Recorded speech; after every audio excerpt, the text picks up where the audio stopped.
And it hasn't just been people, Mother Nature, even umbrellas starting fires. Birds have been the cause of at least 3 separate northern Nevada fires this summer alone. Ryan Kennedy joins us live in East Reno. And Ryan, I wonder, how does this even happen? Well, Kristen, what's happening is the birds are hitting power lines. When they do so, what they're doing is they're hitting 2 separate conductors, which can create a new path of electricity and causing a spark. Now, if the bird catches fire, it can ignite a much larger problem.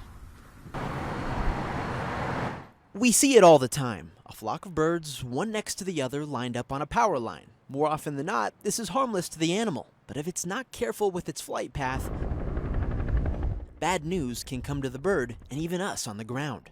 The bird gets electrocuted, can potentially start on fire, drop to the ground, and cause a fire. In fact, this summer, the 5,000-acre Owyhee fire near Elko County, a small brush fire near the Tamarack Junction, and most recently, the 12-acre Berry fire near Washoe Lake, all sparked from a bird either flying into a line or nesting on a pole.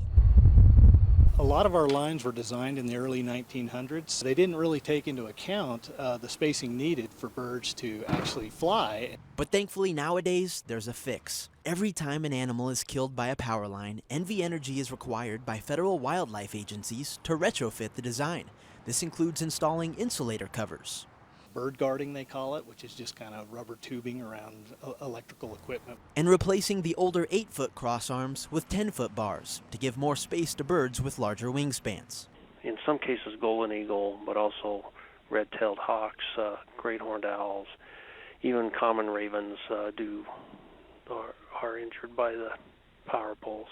These efforts are prioritized based on locations deemed riskier than others to birds. And while there are some places across the state that still require retrofitting, the ones that have been rebuilt are saving wildlife and the land below. From our knowledge, once they do retrofit, those problems are diminished extremely, if not eliminated.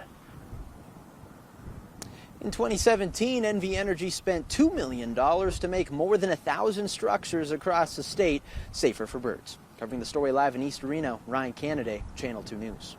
All right, interesting story. Thanks, Ryan.